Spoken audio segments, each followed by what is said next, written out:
Mushevekwa, ministra de Derechos Humanos de la República Democrática del Congo.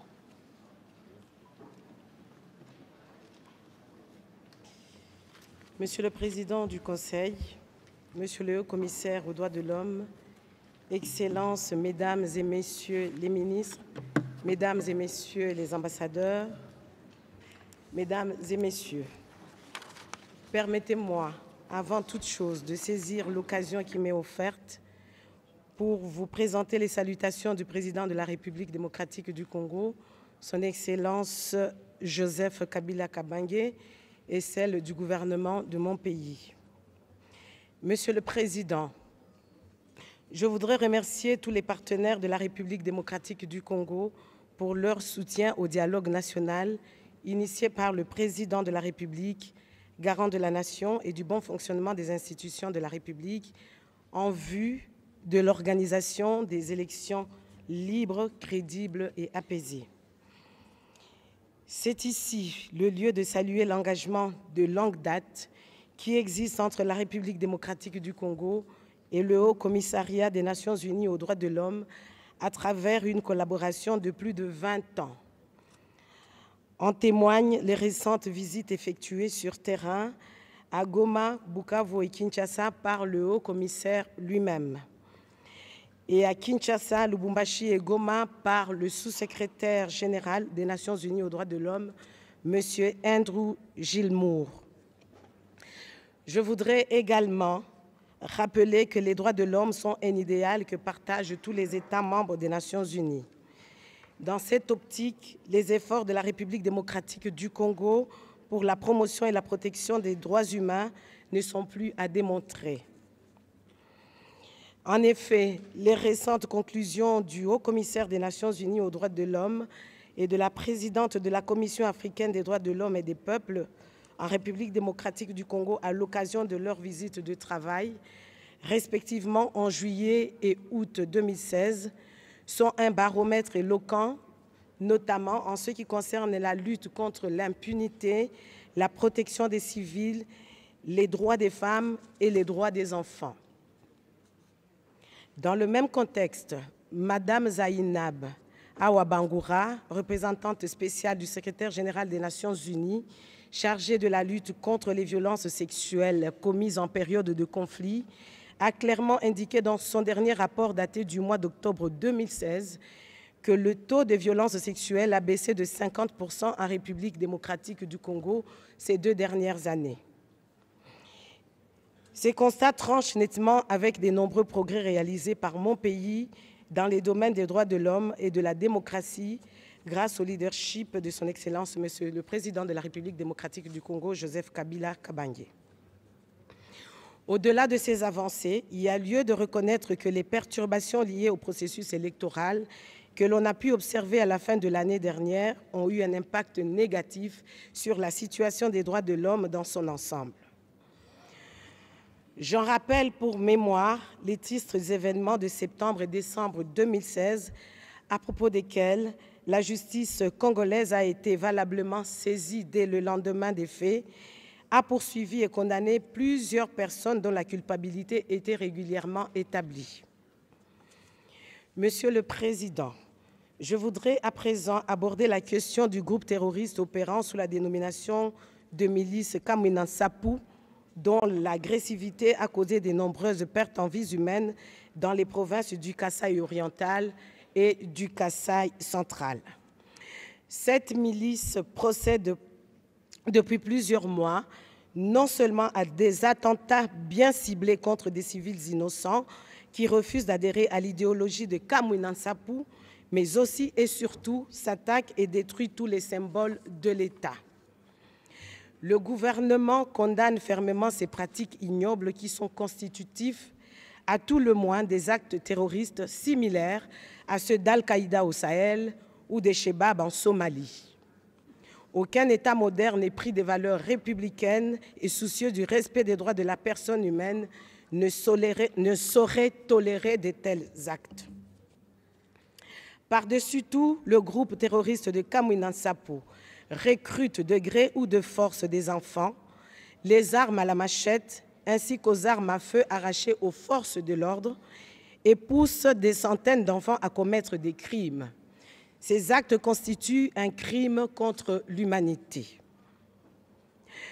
Une vidéo circule depuis quelques jours sur les réseaux sociaux montrant des personnes vêtues des uniformes des forces armées de la République démocratique du Congo qui seraient en train d'ouvrir le feu sur des civils dans le village de Mwanza Lomba, dans la province du Kasaï central. Aussitôt que le président de la République a pris connaissance de cette vidéo, il a ordonné la mise sur pied d'une commission d'enquête pour identifier les auteurs présumés de ces crimes.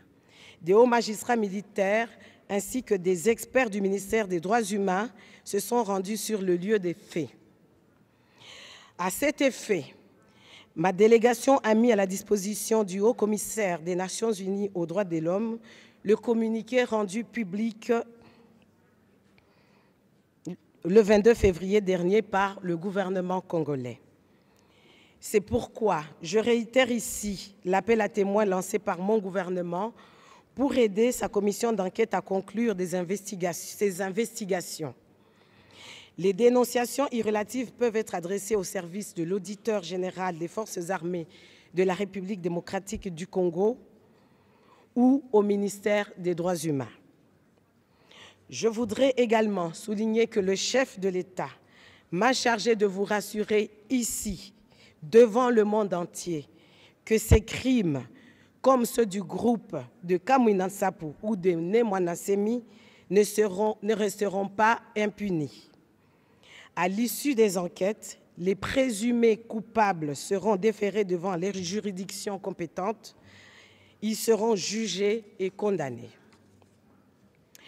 S'agissant de la secte Bundu Dia Congo qui entretient une milice à Kinshasa et dans la province du Congo central, le gouvernement déplore les propos incitant à la haine tribale, raciale, à la xénophobie ainsi qu'à la violence au nom d'une certaine spiritualité.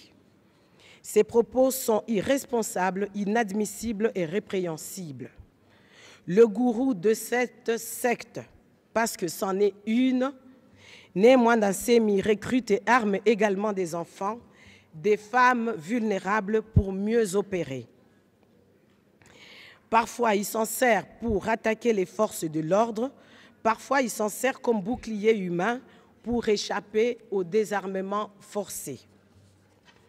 Monsieur le Président, après cette description, je voudrais saisir cette opportunité pour dénoncer l'attitude de certains membres de ce Conseil qui, dans leur déclaration faite du haut de cette tribune hier et ce matin, semblent résolument déterminés à faire de ces événements un usage malicieux et excessif pour faire des remontrances à la République démocratique du Congo. C'est là, de l'avis de ma délégation, une attitude dangereusement contre-productive.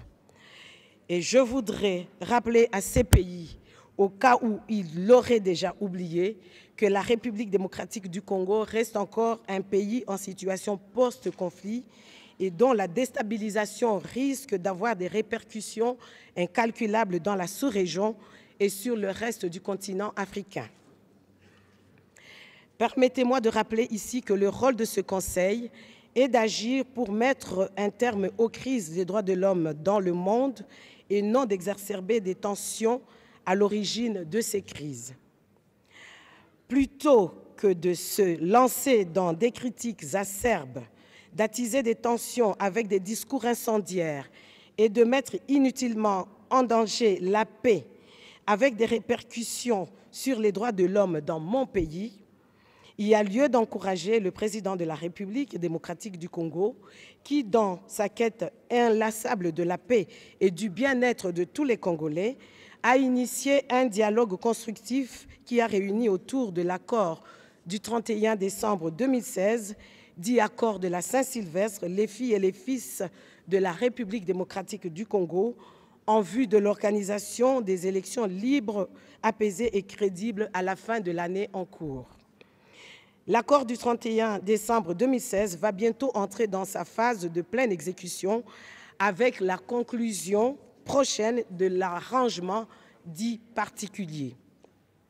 C'est pourquoi je voudrais profiter de cette tribune pour féliciter et remercier l'Union africaine et la Conférence épiscopale nationale du Congo pour leur médiation. Pour conclure, Monsieur le Président, je voudrais confirmer que toutes les institutions de mon pays, avec en tête le Président de la République, mettent tout en œuvre pour améliorer la situation des droits de l'homme au-delà des avancées constatées avant les événements du mois de décembre dernier que nous déplorons du reste. Nous nous engageons également à veiller sur la mise en œuvre intégrale de toutes les recommandations contenues dans les résolutions pertinentes du Conseil des Nations unies aux droits de l'homme. Les événements malheureux dont je vous ai fait une description sommaire restent un épiphénomène qui ne va pas perturber la volonté du gouvernement de la République démocratique du Congo à organiser des élections libres, transparentes et crédibles à tous les niveaux. Je réitère enfin la ferme détermination du gouvernement à protéger et à promouvoir les droits de l'homme sur toute l'étendue de la République démocratique du Congo, et ce, en toutes circonstances. Je vous remercie.